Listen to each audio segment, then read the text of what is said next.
all too soon, we stand at the dawn of the 2024 general elections. Indeed, election 2024 beckons, and as a commission, we remain poised and ready to deliver credible, transparent, and peaceful elections and electoral processes, starting with the 2024 registration exercise. It is well known that the voters' register is the bedrock of an election. Without a credible and accurate voters' register, there can be no transparent and acceptable elections. Article 45A of the 1992 Constitution places the mandate of preparing the voters' register on the shoulders of the Electoral Commission. The article reads, "The Electoral Commission shall have the following functions, including compiling the register of voters and revising it at such periods as may be determined by law. As such, in line with our constitutional duties, the Electoral Commission will commence voters' registration from tomorrow, Tuesday, the 7th of May, 2024, until Monday, the 27th of May, 2024. The registration, which will be for 21 days, will be undertaken in all 268 district offices of the Electoral Commission across the country. Additionally, the Commission, in collaboration with its stakeholders, including the political parties, has identified 785 unwieldy electoral areas where registration will take place. These refer to riverine areas and communities which find it difficult to access our district offices as a result of distance. The selection of the 785 unwieldy areas, as mentioned, was prepared in collaboration with our staff in the field, as well as the political parties. Ladies and gentlemen, we have also selected 25 public universities where registration will take place. One may ask, why 25 public universities? The 25 universities have been chosen due to the fact that they have a high number of persons on the campus who are resident on the campus, unlike private universities where you don't have many of the students resident on campus. As a result, we believe that we will be able to register a good number of first-time voters at a go on these campuses that have been selected. It is equally important to highlight that we have gazetted all our registration centers, as well as the movement plans that will be followed by our mobile teams. In fulfillment of Regulation 3 of CI 91 as amended, which requires us to provide at least 21 days notice to the political parties, we have briefed all our political parties of the upcoming registration exercise. This took place on Thursday, the 7th of March, during our IPAC meeting. And we shared with the parties the various centers nationwide, as well as the movement plan. I'd like to mention that the gazetted centers, our registration centers, as well as our movement plan, have been posted on our website. By informing the political parties as required by law, parties are now able to plan and prepare their agents to observe the voters' registration exercise nationwide. The Commission has always maintained that any interested party should, at the click of the button, be able to know the number of registered voters per day nationwide. This is because we provide them with adequate information that allows them to train their monitors or their agents to observe the exercise. In addition to that, we are mindful and we are confident that the observers also take a record of persons who come through to register on a daily basis at all the registration centers. Additionally, the kits or the registration kits have the capacity to print a start of day and end of day report, and copies of these are available to the agents of the political parties. Therefore, any political party, if they are interested, should know the number of persons who have registered in all the centers in any given day. We are confident that the arrangements we have deployed will help bring the registration activities closer to the doorstep of the citizenry. In 2023, we targeted approximately 700,000 new registrants, and we far exceeded that by registering 910,000 new registrants. We have no doubt that with these arrangements in place, we will exceed our target of 623,000 new registrants this time around.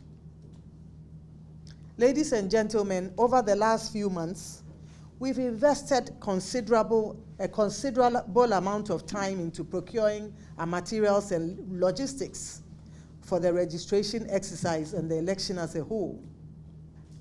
Since 2020, we have adopted an open competitive bidding process as the method of our procurement. As such, with approximately 95% of our procurement advertised in the local newspapers, we are able to obtain value for money for our services and for materials. It has equally injected competition into our procurement and drastically reduced the prices at which we procure our materials. It is not a wonder that we managed to lower the cost of our election from $13 per head in 2016 to $7.70 per head in 2020, and saved our nation a substantial amount of 90 million United States dollars. I'll now turn my attention to the distribution of materials and logistics. We have effectively distributed all our materials to the regions and districts, and we are confident that there will be no short supply. Additionally, our biometric voter registration kits, as well as spare kits to serve as backups, have been distributed to the regions and districts. We have spent the last few months laying the building blocks for peaceful, credible, and transparent electoral processes and elections in December 2024. And in addition to the two measures aforementioned, our key building block, which relates to the hiring of qualified personnel to assist the Commission in undertaking the election, has been achieved. As some of you may have observed, the Commission advertised this in the Daily Graphic of 5th of February 2024 and called for qualified persons to apply for the positions of returning officers and deputy returning officers. I'm happy to note that we have successfully recruited returning officers and deputy returning officers for each of our 268 district offices nationwide. For the first time in our history, we have created a database of these officers, and we can now identify them by their names, photographs, Ghana cards, and voter ID cards, as well as residential addresses. Hitherto, they existed on paper. They were names on paper. Today, we are able to match a person's name and to his photograph and ID card and so on. I'm pleased to note that the interviews for returning officers and deputy returning officers were conducted in a fair and open and transparent manner. Interview panels were constituted nationwide, and persons who successfully went through the interviews have been included on the database established for this purpose. I'm happy to note that all persons recruited have no less than 8 years working experience with the Commission, having served as either returning officers, deputy returning officers, or presiding officers in past elections. What this means is that every person who has been recruited as a returning officer or a deputy returning officer has had previous working experience with us, either working as returning officers or deputy returning officers or presiding officers in past elections. Therefore, I'd like to mention that there is no truth in the allegation that the Commission received the names of returning officers from district chief executives, etc. In any case, the Commission will make and has always made available the names and photographs of its returning officers and deputy returning officers to the political parties. And any party can object to the name of a selected returning officer or deputy returning officer. The Commission, on receiving the objections, may institute investigations, and if the allegations are found to be true, that candidate will be disengaged. On the contrary, if there is no substance to the allegation, the person objected to will be maintained. It is our desire to continue to operate a transparent and open door policy in all our dealings. I'm happy to note that some selected returning officers will work as registration supervisors during this registration exercise. In all, 3,277 officials, made up of permanent and temporary staff, have been trained to undertake various roles in this 21-day voter registration exercise. I'd like to turn my attention to the mode of registration. Ladies and gentlemen, the registration will be for 21 days, and it will include Saturdays and Sundays. All our district offices will have fixed teams, ranging from 2 to 3 teams, depending on the size of the district and the expectation of the number of registered voters to come through. The teams will work throughout the period in their offices. The mobile teams, as the name connotes, will move around from one electoral area to the next electoral area. They will spend 2 days in each electoral area and register qualified applicants in a particular electoral area, as well as the catchment area around that electoral area where they are at any given point. What this means is that once the mobile teams visits an electoral area, they will spend 2 days there. But you find that there are other electoral areas around there, and anybody who visits a particular electoral area from a nearby electoral area would be registered. However, our officers would inquire from them the closest polling station to the area where they reside, and they will register them in those polling stations appropriately. The mobile teams assigned to the 25 public universities will, however, spend 3 days in each public university. We would like to talk about the eligibility criteria. CI 91, as amended by CI 126, will be used for the voters' registration exercise. Only Ghanaians 18 years and above who are of sound mind and who have not previously registered can register to vote. Eligible voters must be resident or ordinarily resident in the district where they intend to vote. The documents required for registration are either the Ghana passport or the Ghana card, that is the national identification card issued by the National Identification Authority. Voters, eligible voters who do not possess any of the above documents are required by law to visit the district officers in the district where they reside with 2 guarantors. And these 2 guarantors must be persons who are already registered voters to vouch for their citizenship and age. Sadly, in 2023, during the voters' registration exercise, the guarantor system was abused, and we found persons vouching for more than the 10 persons as the law prescribes. Our law prescribes that a guarantor should not guarantee for more than 10 persons. However, in the 2023 voters' registration exercise, we observed that some guarantors guaranteed for more than 10 persons. The Commission is engaging with the Data Protection Agency and the Ghana Police Service to explore avenues to bring the violators of the guarantor system to book.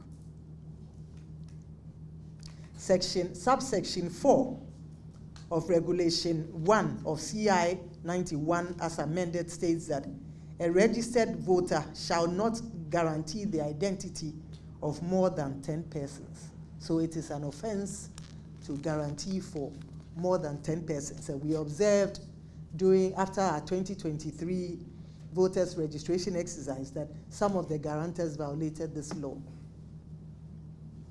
Security. We have to date held extensive discussions with the National Election Security Task Force under the leadership of the Inspector General of Police. We have provided them with the locations of the registration centers and the movement plans of our mobile teams. We have also informed them about our concerns, particularly relating to minors, that is underage voters, attempting to access our voters register. We are confident that our law enforcement officers will assist us by preventing minors and foreigners from accessing the register. The photographs and images of minors in the queues during our last voters registration exercise was quite disappointing. And we like to call on those who bus minors and foreigners to the centers to desist from so doing. We would also like to call on you, our media partners, to help us to bring these persons who bus minors and foreigners to our centers to light. As the watchdogs of our democracy, we trust that we can count on you to do this. Persons with disability. As always, we have put in place arrangements for persons with disabilities to access our various centers and receive immediate attention. Persons with disability include persons who are visually impaired, physically challenged, or persons who have albinism, amongst others. Our officers have been directed to make them comfortable by ensuring that they do not join long queues, but are afforded the opportunity to be served as soon as they arrive at the centers. We also call on the general public to bear this in mind and not oppose the protocols that have been put in place for persons with disabilities. Publicity. As you may have observed, the Commission is undertaking extensive public education on major radio and TV networks across the country. Our radio jingles and TV promos, as well as our docudramas, are being aired in 7 different local dialects, excluding English language. They are Akan language, Gan, Dagbani, Ewe, Wala, Frafra, amongst others. And we are confident that with the extensive public education, we will reach every nook and cranny of this nation, and indeed every household. We have no doubt that this awareness will encourage persons who have recently turned 18 or others who have not previously registered to register to vote. Please note that it is an offense to register more than once, and persons who violate this law will be liable for prosecution. Distinguished ladies and gentlemen, we are confident that with the cooperation of our stakeholders, i.e. the citizenry and the political parties, the security agencies, and yourselves, our media partners, will witness a peaceful, seamless, and successful voters registration exercise that will uphold Article 45 of the 1992 Constitution. We are confident that with our collaboration and our partnership, we can together ensure that only eligible citizens register to vote come the 7th of December 2024. We'd like to thank you for your time, and we end by saying that may God bless our nation, Ghana, and make her great and strong. Thank you very much. For more news, please visit our website graphic.com.gh or follow us on Facebook at Daily Graphic and on YouTube and Twitter at GraphicGH. Subscribe now.